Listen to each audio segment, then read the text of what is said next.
저는 완전 불신자 집안에서 33살에서야 예수님을 믿었습니다.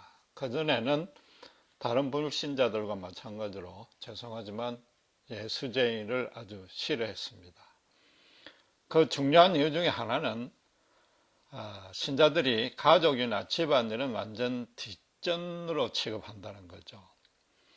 아이들만 집에 혼자 두게 하고 밤늦게까지 교회 일에 매달린다든지 재산이 거들나도록 교회 갖다 바친다든지 하는 모습이 싫었던 것입니다. 거기다 더 화가 나는 것은 그런 신자는 어려워서 하나님께 상을 받고 그런 것이 못마땅해서 반대하는 식구들은 하나님께 벌받아 마땅하다고 도리어 큰 소리치는 거죠. 성경이 예수님이 그렇게 가르쳤다고 그럽니다. 그러면 정말 어리석다 못해 측은하게까지 느껴졌습니다. 그런데 문제는 제가 예수를 믿고 나니까 실제로 예수님이 그렇게 말씀하셨다는 겁니다. 가족을 무시하고 오직 당신만 따르라는 말씀드립니다. 이 땅에 오신 것이 식구끼리 원수가 되게 하고 당신보다 가족을 더 사랑하면 제자로 받지 않겠다고 그랬고, 심지어 부모가 죽었는데도 장례를 치르지 말고 당신을 따르라 그랬단 말입니다. 오늘 보신 본문도 친형제 자매와 자기를 낳은 모친은 가족이 아니라고 그러고 제자들이 그렇다고 그럽니다. 시체말로 하자면은 다른 것은 다 깽판 쳐도 좋은데 당신만 따르라는 거죠. 여러분 어떻게 생각하십니까? 과연 그렇습니까? 혹시라도 그렇게 생각하면 아주 큰 잘못입니다. 본문만 해도 그런 뜻이 아니란 걸 쉽게 알 수 있습니다. 제자들은 전부 남자인데 자매도 되고 모친, 즉 여자가 된다고 그랬습니다. 그럼 문자적인 의미가 아니라는 거죠. 육신적의 가족이 아니고 다른 차원의 가족을 말씀하시겠다는 뜻입니다. 그렇다고 해서 흔히 이해하듯이 현실의 가족과 예수 믿는 자들의 모임 공동체로 단순하게 이분하는 것도 조금 부족한 이해입니다. 왜냐하면 그렇게 둘로 나누면 필연적으로 둘을 비교하고 대조하게 되는데 아무래도 하나님의 관심은 영적인 공동체에 더 간다라고 결론을 내릴 수밖에 없는 거지요.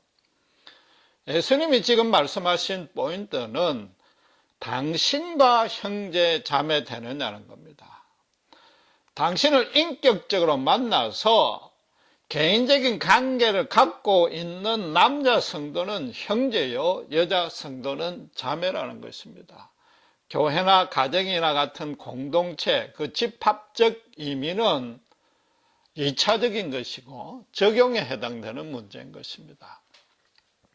거기다가 당신과 형제 자매되는 조건을 분명히 제시했습니다. 우선 누구든지 될 수 있다고 그랬습니다. 예수님과 피를 나누든 안 나누든 현실의 재산과 지위와 권력과 명예가 어떠하든지 간에 배웠든 안 배웠든 간에 인간의 예모는 절대 고려하지 아니한다는 것입니다.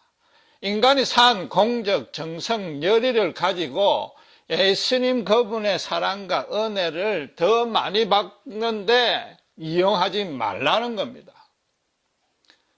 본문을 2차적으로 집합적 의미로 적용을 하면은 성도들이 모인 공동체, 교회 안에서는 절대 그런 것 가지고 자랑하지 말라는 것이죠. 하나님과 그것 가지고 딜하려고 하지 말라는 것입니다. 대신에 하나님 뜻대로 살고 행하는 자라야만이 당신의 사랑을 받을 수 있다는 겁니다. 이 말씀을 할 당시에 마리아나 예수님의 동생들은 예수님을 믿지 아니했습니다. 인간 예수의 가족은 될 수 있었지언정 하나님 본체 메시아로 오신 예수님과는 전혀 개인적 관계가 없었기 때문에 하나님 뜻대로 살거나 하나님의 구원 밖에 있었던 자들이라는 뜻인 거죠. 그럼 하나 이상한 것은 예수님과 개인적인 관계를 맺으려면 예수님을 믿으면 되지 왜 하나님 뜻대로 살라고 그랬는가 하는 겁니다. 예수 믿으면 단지 신자일 뿐이고 하나님 뜻대로 행하면 형제 자매 같은 특별 대우를 해주는가? 이 또한 아닌 것입니다. 당시로서는 신자라고는 예수님의 제자들 뿐이었고 예수님께서 성천하시기 직전에 마지막 지상명령으로 주신 데도 보면은 천국 복음을 전파하여서 모든 족속으로 제자를 삼으라고 그랬지 신자가 되게 하라는 말을 하지 않았습니다. 가르친 것을 지켜 행하게 하라고 그랬습니다. 제자가 바로 신자단 말이에요. 제자가 고급 신자나 교회 직분자가 아닌 것입니다. 결국 본문의 뜻은 하나님 뜻대로 행해야만 형제나 자매가 된다는 행위구원과는 전혀 상관이 없고 예수님을 정말로 개인적으로 만났다면 그래서 그 인생이 한번 뒤집어졌다면 그분의 형제 자매가 되었을 뿐만 아니라 자연적으로 하나님 뜻대로 살게 된다는 것입니다. 하나님을 믿은 가장 확실한 증거는 하나님께 순종하느냐 여부인 것입니다. 그렇다면 여러분에게 질문해 보겠습니다. 아멘으로 대답해 주시기 바랍니다. 여러분 예수 믿는 신자입니까? 예수 믿는 제자입니까? 예수님의 형제, 자매입니까? 하나님의 뜻대로 살고 있습니까? 하나님의 일을 행하고 있습니까? 왜 갈수록 아멘이 약해집니까? 많은 신자들이 하나님 뜻대로 산다고 했을 때 너무 도덕적으로 선하게 살고 종교적으로 열심을 내는데 초점을 맞춥니다. 예수 믿은 지 이렇게 오래된데도 여전히 죄를 짓고 있고 예수님의 장성한 분량에는 반의 반도 못 미친 것 같고 주위의 십자가 복음을 소개하려니까 그 틈도 없고 더 문제는 자신도 없고 교회 안에서도 성도들끼리 상처 주고받고 내 코가 석자니까 교회 봉사는 하지 못하는데 하나님 뜻대로 사는 것과는 거리가 너무 멀어 보인단 말이죠. 그럼 여러분이 신자는 되었고 아직 제자가 안 된 것입니까? 그 모든 것들이 다 중요하고 신자라면 반드시 해야 됩니다. 그러나 하나님 뜻의 핵심이거나 가장 중요한 것이거나 가장 첫째 되는 뜻은 아니라는 겁니다. 여러분 거꾸로 한번 생각해 보시면은 불신자들이 신자를 싫어하는 이유가 뭡니까? 가족은 무시하고 교회나 담임 목사한테 충성하는 것이 하나님의 일의 핵심이거나 전부처럼 보였단 말이죠. 그들이 기독교 교리는 모르더라도 상식적으로 판단했을 때 도무지 그건 아닌 것 같기 때문이단 말이죠. 만약에 그들 생각이 틀렸다면 다행인데 그들 생각이 맞다면 지금껏 교회에서 가르쳐온 것이나 우리가 생각한 것이 잘못이단 말이죠. 어폐가 좀 있지만은 여러분이 하나님이 되었다고 가정해서 하나님의 입장에서 신자에게 가장 첫째로 바라는 것이 무엇이겠습니까? 교회 봉사하는 것이겠습니까? 전도하는 것입니까? 죄를 안 짓는 것입니까? 물론 다시 말하자면 그거 다 중요하지만 첫째는 아니단 말이에요. 하나님이 신자에게 가장 첫째로 바라는 것은 신자 자신이 잘 되는 겁니다. 여러분이 행복하게 사는 겁니다. 예수 믿는 님이란 것은 하나님을 아빠로 부를 수 있는 권세가 된 것입니다. 아빠인 하나님이 자녀인 우리에게 무엇을 가장 바라겠느냐 말이에요. 자녀가 가장 잘 되는 것 아닙니까? 제가 추측하는 얘기가 아니고 성경이 그렇게 선언하고 있단 말입니다. 하나님이 인간을 창조한 후에 가장 최초로 준 명령이 뭡니까? 가장 최초로 주었다는 것은 가장 중요한 명령인데 창세기 1장 28절의 말씀대로 생육하고 번성하고 땅에 충만하라는 겁니다. 우리가 하나님 뜻대로 사는 것에 대해서 자신이 없는 이유는 먹고 사는데 바빠서 전도도 못하고 봉사도 잘 못한단 말이죠. 도대체 그렇다고 해서 예수님의 형제가 아니냐 말이죠. 하나님 뜻대로 사는 것이 아닌 것인가?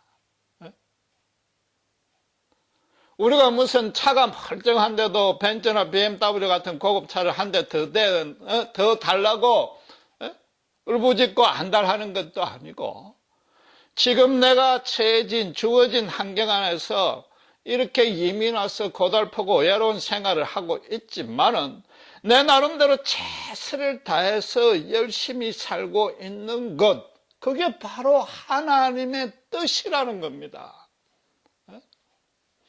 여러분이 처해 있는 바로 그곳에 그런 형편으로 심어주신 분이 하나님 아니냔 말이에요. 제가 한 30년 전에 한국에서 있었던 일인데, 제 어머님의 한갑 때 아주 큰 불효를 저질렀습니다. 젊은 나이에 사업한다고 설치다가 쫄딱 망한 바람에 정말로 뻔뻔하게도 빈손으로 한갑잔치에 갔습니다. 어머님은 물론 전혀 실현 내색을 하지 아니했습니다. 당신의 속으로는 선물 안 사온 것이 참 안타까웠을 거고 때로는 괘씸했을 겁니다. 그러나 그보다 더 엄마의 마음이 쓰라린 것은 선물을 못 사와서 주눅이 들어가지고 형제들이나 친척들하고 제대로 웃고 떠들지도 못하고 구석에 처박혀 있는 모습을 보고 얼마나 쓰라렸겠는가 말이죠. 예수 믿고 난 한참 후에 깨달은 거지만, 만약 그때 제가 이렇게 말했다면, 어머니 제 형편 아시지요? 빈손으로 온 거 참 죄송합니다. 그러나 제가 어머님 사랑하는 마음 엄마 잘 아시지 않느냐. 다음에 칠순잔치 때는 내가 세계일주 시켜드리겠다고 당당하게 큰 소리치고 그 자리에서 웃고 즐겼다면은 그 쓰라렸던 마음이나 괘씸했던 마음 다 사라지고 가장 좋은 선물을 받은 것으로 생각하실 것이란 말이에요. 어차피 제가 형편이 안 되는 거 알고 선물을 사가 와도 빚내가 사왔다는 것 아실 거니까 말이죠. 여러분, 하나님도 똑같습니다. 우리가 얼마나 힘들게 살고 있는지 압니다. 가뜩이나 연약한 교회에 봉사도 잘 못하고 헌금도 잘 못하는 것, 거기다가 때때로 죄를 짓는 것, 해결치 아니하는 것, 그래서 교회에도 미안하고 하나님 앞에 고개 못 들고 죄책감 드는 것 아신단 말이에요. 그리고 그렇게 미안한 마음, 죄책감이 들어야 됩니다. 그것까지는 아주 좋단 말이에요. 그러나 하나님은 그걸 전혀 간념하지 아니하신단 말이죠. 기억하지 아니하신단 말이에요. 신경 쓰지 아니하신단 말이에요. 하나님의 마음에 더 안타까운 것은 우리가 미안하고 주눅이 들어서 그 자리에서 멈춰서 실망하고 힘이 빠져 엎드려가 있는 것, 그걸 가장 쓰라리게 생각한단 말이에요. 한 걸음도 앞으로 못 나가고 그냥 주저앉아 있는 그걸 가장 안타까워하시고, 가장 안타까워한다는 것은 거꾸로 이야기하면 하나님께서 가장 서원하는 것이며, 그건 바로 신자 자신이 잘 되는 것이단 말이죠. 실망한 그 자리에서 일어나 당당하게 현실에 나와서 맞서서 싸워서 이겨나가는 것, 그게 하나님의 일이단 말이에요. 현실에서 열심을 내는 그 자체가 하나님 뜻이 아니라고 생각하는 그게 하나님의 뜻이 오히려 아닌 것입니다.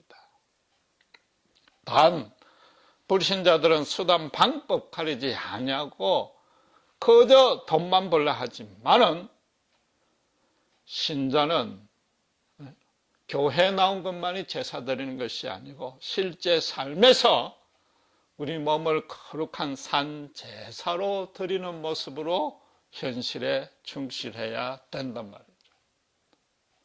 이스라엘은 매년 1차 덕물로 제사를 지냈습니다. 대제사장이 그 제물의 피를 들고 지성소 안에 제단에 뿌릴 때에 국민들은 밖에서 조마조마하게 기다렸습니다. 그 제사함이 하나님께 받아들여지면은 제사장이 살아서 나오고, 그렇지 아니하면 자기들은 용서받지 못하고 징계나 심판을 받는 걸 알기 때문이단 말이죠. 그러다 예수님이 십자가에 오셔서 어떻게 되셨습니까? 완전한 제물로, 영단번의 제물로, once for all로 제물로 바쳐짐으로 해서 우리가 지었던 과거의 죄나, 지금 현재 짓고 있는 죄나, 앞으로 지을 죄가 모두를 감당하시고 우리의 상처와 고통과 부끄러움과 두려움까지도 감당하시고 우리를 예수님의 형제로 삼아 주셨단 말이에요. 그럼 이제는 언제든 있는 모습 그대로 담대하게 하나님 앞에 나아갈 수 있는 겁니다. 매 주일마다 예배 때 지난 한 주간의 죄를 용서해 주시고 조마조마하는 마음으로 나올 수 있고, 이 문을 들어올 때 실망하여서 어깨짐을 잔뜩 짊어지고 기어 들어오다시피 들어올 수도 있지만은 나갈 때는 당당하게 나가셔야 돼요.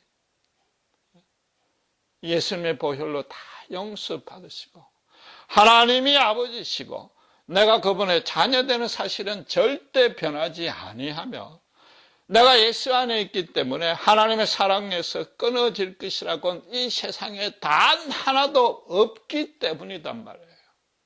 딱 하나 빼고, 딱 하나, 그게 뭔가 하면은 그냥 그 자리에 엎드려져 있는 것이단 말이에요. 실망해서 아무 일도 안 하는 것이단 말이에요. 그렇다고 해서 하나님의 사랑이 줄거나 바뀌는 건 아니고 그분의 사랑을 제대로 우리가 받아 누리지 못하는 것이단 말입니다.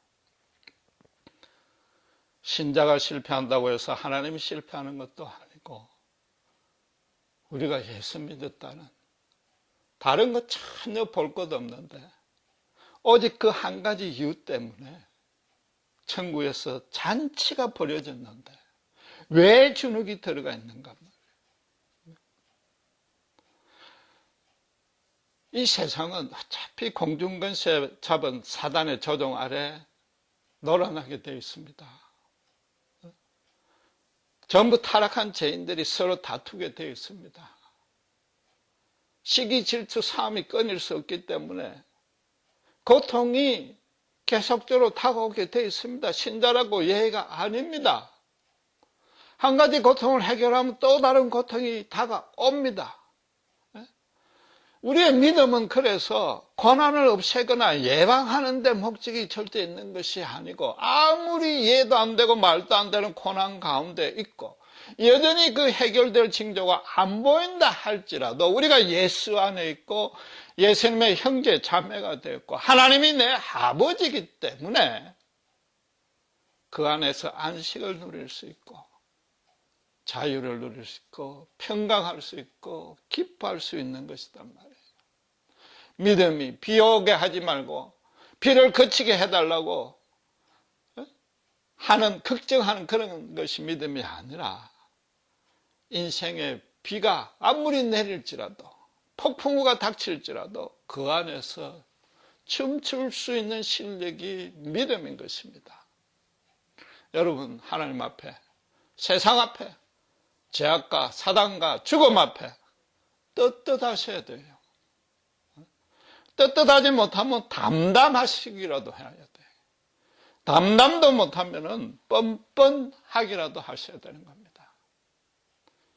정말 너무 힘들어서 교회 나오는 것조차도 빈손으로 나와서 성구한 마음, 미안한 마음 없을지라도 뻔뻔하셔야 돼. 재물을 얻을 능을 주신 분이 하나님이신데 지금 현재 그 어려운 처지에 넣어놓으신 분도 하나님 아니냔 말이에요.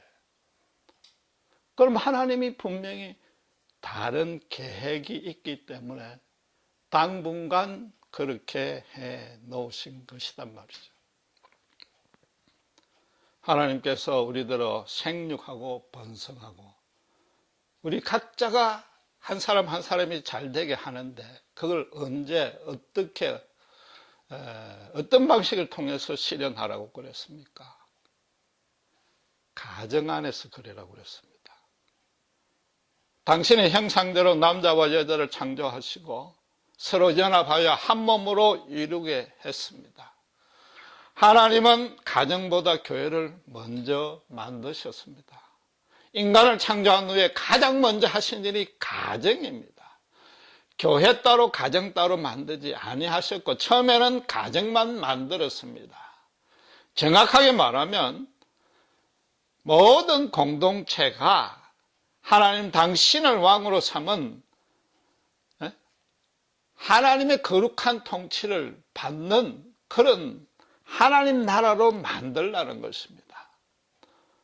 오늘 예수님도 하나님 뜻대로 사는 자가 당신 형제라고 그랬는데 우리 안에 그 뜻대로 살 수 있도록 하나님의 형상을 심어준 것입니다. 하나님과 기도할 수 있고 영적 교통이 할 수 있도록 하신 겁니다. 그래야 그분의 뜻을 알고 이 땅을 아름답고 풍요롭게 다스릴 수 있는 것입니다. 인간을 창조한 목적이 그것입니다. 창조한 목적이 그렇다는 것은 인간이 이 땅에 존재해야 될 이유나 목적도 그렇다는 것입니다. 그 목적을 충족하게 살지 못하면 인간이 가장 인간답게 살지 못하는 것이라는 겁니다. 그 목적대로 충족되어 살 때 비로소 인간이 인간답게 살 수 있다는 것인데 그게 무엇입니까? 바로 가정을 하나님의 왕국으로 만들고 하나님을 주인으로 모시고 우리 가족 구성원 한 사람 한 사람 모두가 예수님의 형제와 자매가 되는 것입니다.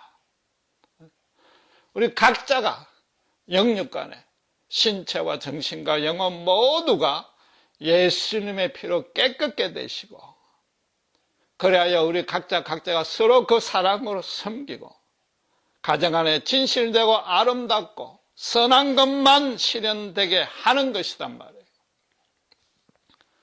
최초의 부부인 아담과 이브는 그렇게 했습니다. 연합하여 한 몸을 이루었고 서로 돕는 배필로서 진정으로 사랑했고 그 결과 벌거벗었으나 부끄럽지 아니했습니다. 부부 사이에 감출 것 하나 없고 비밀이 없고 부끄러움이 없었고 허물 잘못이 없었단 말이에요. 두 사람 사이에 갈등, 상처, 분노, 시기, 미움, 거짓 그런 것 단 한치도 개입하지 아니했습니다. 정말로 순수하게 자신의 전부를 배우자에게 보여주었고 내어주었고 서로 의탁했고 서로가 무한정으로 신뢰했단 말이에요. 아담이 이브에게 내 뼈 중에 뼈요 살 중에 살이라고 말한 것이 단순히 어떤 시적인 상징적인 가장한 표현이 아니고 실제로 그들 부부의 매일의 삶이었고 현실이었습니다. 부부가 부부로서 존재할 수 했던 이유요, 목적이요, 근거요, 실상이었단 말이에요. 요즘식으로 말해 알기 쉽게 비유하면은 부부가 비상금 따로 숨겨놓지 아니했고 페이스북이다, 이메일이다, 트위터다 같은 거 어카운트를 아이디나 패스워드 같이 만들어서 같이 공유했다는 겁니다. 정 비즈니스 때문에 따로 만들었다면 언제든지 패스워드를 오픈할 수 있다는 겁니다. 바로 그렇게 사는 게 하나님의 뜻이요.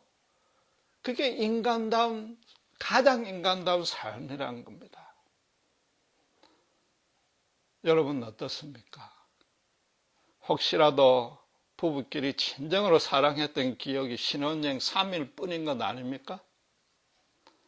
신혼여행에서 돌아와서는 연애 시절엔 잘 몰랐던 허물이 신혼여행 중에 많이 보였지만은 신혼이라서 참다가 그 후 3개월 동안 본격적으로 상대의 약점과 허물이 무엇인지 탐색해가지고 그 마음에 안 드는 허물의 리스트를 꽉 쥐고 이제는 자기 기분에 맞춰 상대를 뜯어 고치려고 3년간 박 터지게 싸우다가 그게 도저히 안 되니까 실패하니까 30년간 포기하고 살고 있는 것은 아닙니까? 여러분의 얘기가 아니고 바로 제 얘기입니다. 그러나 그나마 자식 때문에 헤어지지 아니하고 다른 거 포기하고 사는 그 자체만 해도 사실은 큰 다행입니다. 좋은 일입니다. 지금 세계에서 가장 기독교적이라 할 수 있는 한국과 미국의 이혼율은 벌써 50%가 넘었습니다. 지난주 신문에서 보니까 한국에 가출팸이란 게 있는데 10대 청소년들이 집에서 나와가지고 집단으로 패밀리를 이루어가지고 떠돌아다니는 사람을 말하는데 그게 물경 20만 명이 넘었다고 합니다. 서로 벌거벗어서나 부끄럽지 않게 사는 아버지 엄마 가정을 눈 닦고 벌려야 볼 수 없으니까 그런 거죠. 온갖 돈이다 옷이다 보석이다 벤츠다 화려하게 치장했지만은 여전히 부끄럽고 그럴수록 더 허물이 드러난다는 것을 그 어린 나이들이 이미 눈치챈 것이단 말이에요. 그들이 우리보다 기독교 교리를 더 많이 아는 것도 아니요 기도 많이 하는 것도 아닌데도 하나님의 형상으로 심어진 인간인지라 과연 어떻게 사는 것이 인간답게 사는 것인지 상식으로만 판단해도 아니까 그런 겁니다. 그들이 오히려 우리보다 더 영적일 수 있는 겁니다. 이건 굉장히 심각한 문제입니다. 단순히 부부와 자식 간의 관계를 이야기하는 것이 아니고 하나님이 세상을 거룩하게 다스리되 가정을 통해서 다스리겠다고 하셨습니다. 가정이 무너지면 하나님의 목적이 달성되지 아니하는 겁니다. 교회가 아무리 많아도 그렇습니다. 인간이 인간답게 살지 못하고 창조하신 목적 자체가 무너지는데 이 어찌 하나님의 진노와 심판을 면할 수 있단 말이에요.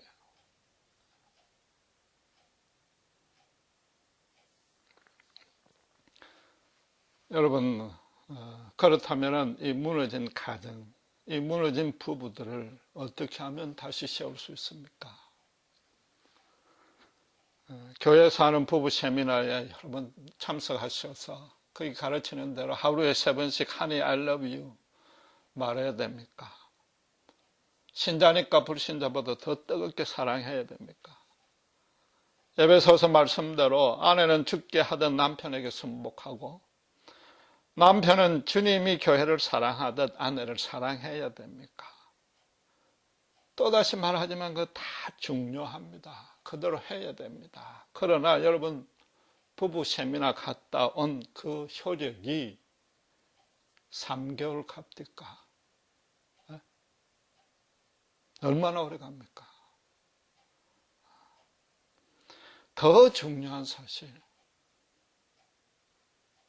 가정을 되살리고 부부를 되살릴 수 있는 더 바른 길, 핵심적인 길은 따로 있는데 그건 바로 오늘 본문 말씀대로 예수님의 형제된 자리, 자매된 자리, 그 자리로 다시 되돌아오는 겁니다.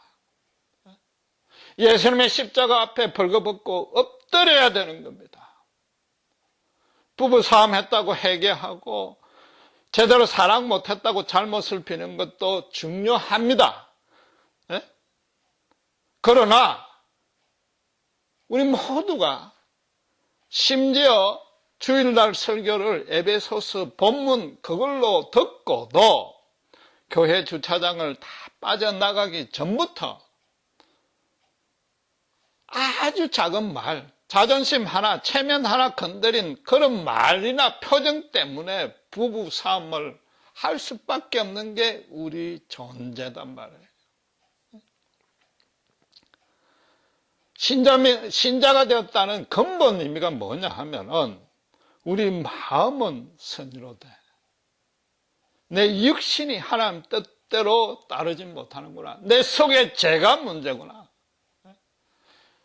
오호라 공고한 자로다. 이 사망의 몸에서 누가 나를 건져주라. 오직 예수 그리스도뿐이구나. 예통하게 될 줄 안 것. 그것 하나뿐이단 말이에요. 예수 믿었다고 해서 우리가 당장 거룩해지고 당장 선해진 것이 결코 아니라 우리가 얼마나 가난하고 불쌍하고 비참한 존재인 것을 깨닫게 된 것, 그것 하나단 말입니다. 언젠가 말씀드린 대로 우리가 사랑하고 싶은 소원은 있지만은 우리에게 그럴 수 있는 충분한 능력이 없다는 것을 깨닫게 된 것입니다. 불신자들은 여전히 사랑할 소원도 있고 자신도 있고 능력도 있다고 큰 소리치는 겁니다. 그게 얼마나 큰 착각인지 아직도 모르는 겁니다. 그래서 3년만 고치려는 것이 아니라 30년 내도록 죽을 때까지 상대를 자기 기분대로 고치려고 박터지게 싸우는 겁니다. 그러다 안 되니까 항혼, 이혼하는 게 아담과 이브도 사실은 벌거벗어서나 부끄럽지 않게 산 것은 잠시입니다. 30년 동안 포기해서 살았습니다. 그 이유는 죄가 개입했기 때문입니다. 사탄의 게임에 빠지고 난 후에 하나님을 거역하고 나니까 부부끼리도 서로 상대에게 잘못과 핑계를 갖다 댔습니다. 벌거벗어서나 부끄럽지 않게 된 것은 죄 이전의 상태입니다. 지금은 아담 이후로는 죄가 도저히 없어지지 아니하는 영원한 상수입니다. 죄가 우리 몸에 붙어 있습니다. 그래서 신자의 결혼 생활은 바르게 하는 길, 하나님께 원하시는 그 뜻대로 하는 길은 하나뿐입니다. 예수님이 다 그 영혼들을 사랑했다. 남자 여자가 서로 다르다는 것 인정하는 것 그것도 다 중요한데 그 이전에 가장 기본적인 우리가 해야 될 일이 있다는 겁니다. 죄 안에서 결혼하게 된 것입니다. 그래서 부부는 반드시 서로 죄인끼리 결혼했고 지금도 죄인끼리 살고 있고 앞으로도 죄인끼리 살아가게 될 것이라고 인정해야 되는 것입니다. 상대도 죄인이지만 나는 더 큰 죄인이단 말이에요. 예수님의 긍휼과 자비와 사랑과 은총이 단 한시도 없이는 내 아내도 내 남편도 살 수 없지만은 나도 더 그러하다는 걸 아는 겁니다. 나도 불쌍하지만 내 아내도 불쌍하단 말이에요. 내 아내나 내 남편을 하나님 아버지 이런저런 거 고치게 해달라고 그런 기도는 이제 그만두시고 주여 내 아내가 더 불쌍하오니 내 남편이 더 불쌍하오니 저보다도 더 큰 사랑과 은혜를 베풀어 주시옵소서. 그 기도가 있어야 되는 겁니다. 각자가 죄인입니다. 우리 각자가 예수님의 형제 자매가 되지 아니하고는 그 죄를 없앨 수 없습니다. 각자가 예수님이 머리가 되고 그래서 부부 사이에도 예수님이 머리가 되고 우리의 자녀도 예수님을 머리로 삼을 때에 그 가정에는 예수님의 머리가 되는 교회로 바뀌는 것입니다. 그래서 여러분 예수 믿는데 가장 실패한 모습, 하나님 뜻대로 가장 살지 아니하는 모습이 뭐냐 하면은 전도 안 하는 것도 아니요, 죄를 짓지 않는 것도 아니고 내 아내나 내 남편이, 내 자식이 내보다도 열등하다거나 내 뜻대로 안 되니까, 내 기분대로 안 되니까 화가 나고 쩌쩌쩌 혀를 차는 것. 그게 가장 실패한 모습인 겁니다. 현실의 능력이나 지성이나 어떤 돈이나 그런 거는 분명히 우열의 차이가 있습니다. 그러나 예수님은 지금 누구든지 예모는 절대 보지 아니했다는 겁니다. 그런 걸로 예수님의 은혜 받는데 전혀 관계되지 아니합니다. 쯧쯧쯧 하는 그 못해 보이는 아내나 남편이나 자녀는 오히려 그분의 은혜와 사랑에 더 가까운 것입니다. 절대 열등하지 아니한 겁니다. 실제로 그들이 더 나을 수 있는 겁니다. 솔직히 이야기하면은 아내나 자식들이 우리보다 기도 더 많이 하고 하나님 말씀 더 많이 봅니다. 남편이 아버지가 그러지 아니한단 말이에요. 아버지로서 남편으로서 아내와 자식을 쩌쩌 차고 있을 때, 혀를 차고 있을 때 하늘에서 하나님은 바로 그런 남편과 아버지를 보고 쩌쩌 하고 있단 말이에요. 성경이 그렇게 말하고 있는 겁니다. 남자가 부모를 떠나 가정을 이루라 그랬습니다. 남편이 아버지가 하나님의 대리인이 되어서 그 가정을 하나님의 왕국으로 영적으로 거룩하고 실질적으로도 선하고 아름답고 건강하게 가꿔 나가야 되는 것입니다. 서두에 제가 교회보다 가정이 우선이라고 그랬는데 그건 조금 잘못입니다. 잘 새겨들으셔야 됩니다.